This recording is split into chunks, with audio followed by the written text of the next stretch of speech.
جو بھی آج کل لین دین کرتے ہیں تو زیادہ تر اس کے لیے ہم ڈیجیٹل پیمنٹس کے مینز یوز کرتے ہیں، جیسے موبائل والیٹس کے اندر بینک کی اپلیکیشنز ہوتی ہیں، مختلف قسم کی کمپنیز ہیں جو موبائل والیٹس بھی کی سہولیات بھی ہمیں دیتی ہیں. ٹھیک. اس کے تھرو ہم یوٹیلیٹی بلز کی پیمنٹس کرتے ہیں، ایک دوسرے کو پیسے ٹرانسفر کرتے ہیں، یا کہیں سے کوئی آن لائن چیز پرچیز کرتے ہیں تو اس کی ادائیگی کرتے ہیں. تو اس طرح کی اپلیکیشنز یوز کرتے ہوئے ہمیں اسلامک فائنینس سے ریلیٹڈ کن چیزوں کو ہمیں مد نظر رکھنا چاہیے؟ دیکھیے، بڑا ہی اہم سوال کیا ہے. ایک تو یہ ہے کہ ایک جو جدید صورتحال چل رہی ہے، لوگ پلاسٹک منی پہ آ رہے ہیں. یعنی حقیقتاً تو یہ پلاسٹک منی نہیں ہے، لیکن وہ کارڈ کو لوگ پلاسٹک منی کہہ رہے ہیں. ٹھیک.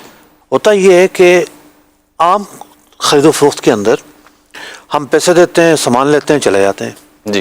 لیکن جب آپ انوالو کرتے ہیں کارڈ کو، ہم دیکھ لیتے ہیں ڈیبٹ کارڈ کو ہم نے انوالو کیا ہے، تو ہم نے کسی سپر اسٹور سے سامان خریدا، اور سامان خریدنے کے بعد ہم نے کارڈ سوائپ کر دیا، تو ایک طرح سے یا تھرڈ پارٹی انوالو ہو جاتی ہے. تھرڈ پارٹی کہتی ہے کہ یہ پیسے اب میں دوں گا. جب اس کا بینک کارڈ کو ایکسیپٹ کر لیتا ہے، اس کی مشین ایکسیپٹ کر لیتی ہے، پرچی رسید آ جاتی ہے، تو یہ ایسا ہی ہے کہ ایک حوالہ ہوا ہے کہ بھئی میرے جو پیسے ہیں اس سے لے لو. یہ کہتا ہے ٹھیک ہے بھئی اس کو فارغ کر دو.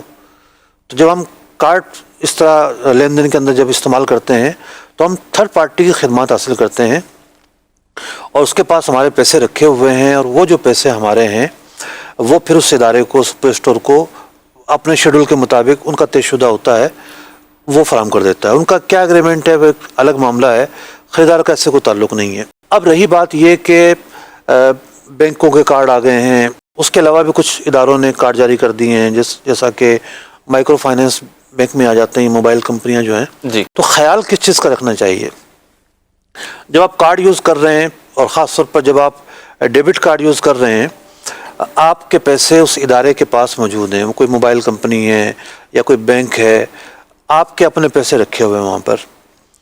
تو اس میں آپ کو یہ دیکھنا ہے کہ آپ خریداری جب کر رہے ہیں اور آپ کا اپنا پیسہ خرچ ہو رہا ہے، تو ایک نیچرل بات ہے، آپ کو یہی کرنا ہے. کوئی چیز آپ نے خریدی ہے تو اس کے اپنے پیسے دینے ہیں. لیکن جو تھرڈ پارٹی ہے جہاں آپ نے پیسے رکھے ہوئے ہیں، وہ آپ کو کوئی اضافی سہولیات نہ دے.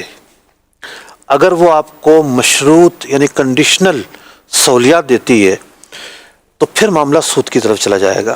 جیسا کہ بعض اداروں نے یہ سہولیات دی ہوئی ہے کہ یہ اگر آپ ہمارا جو نا کارڈ یوز کریں گے تو ہم آپ کو ایئرپورٹ پر یہ کریں گے، سہولیات دیں گے. دنیا کے 50 ملکوں میں ہماری سہولیات موجود ہیں. پہلے سے اعلان اور کنڈیشنل، کریں گے ہی کریں گے. ہمارا جو پیسہ ہے ان کے پاس رکھا ہوا ہے قرض کے طور پر. کمرشل بینک ہے، اگر کسی نے اس کی سیونگ میں بھی رکھا ہوا پیسہ، وہ بھی قرض کے حکم میں ہے. کرنٹ اکاؤنٹ جی یا سودی بینک کا سیونگ اکاؤنٹ جی قرض کے حکم میں ہے. صحیح. اگر وہ کنڈیشنل نفع دیتا ہے جی یہ تو سودی معاملہ ہو جائے گا. صحیح. رہی بات اسلامی بینک کے سیونگ اکاؤنٹ کی، وہ قرض کے حکم میں نہیں ہے. ٹھیک. وہ جو اکاؤنٹ ہے وہ ایک مضاربہ اکاؤنٹ ہے. صحیح. اس میں جو ہمارے پیسے ہیں وہ قرض کے حکم میں نہیں ہے. ٹھیک ہے. تو یہاں وہ قرض دار کا معاملہ تو نہیں آئے گا. لیکن اگر اسلامی بینک کا بھی کرنٹ اکاؤنٹ ہے اور وہ کوئی ایسا مشروط آپ کو بینیفٹ دے رہا ہے، تو چونکہ جو سود کی تعریف ہے اس پر اترنے کی وجہ سے پھر وہ منع ہو جائے گا. بعض جگہوں پہ کیش بیک آتا ہے. اگر کیش بیک وہ پارٹی دے رہی ہے آپ کو جس سے آپ نے مال خریدا ہے، آپ کسی سپر اسٹور میں گئے، اس سے آپ نے مال خریدا ہے، تو اس پارٹی سے تو آپ کا قرض کا معاملہ نہیں ہے نا. صحیح.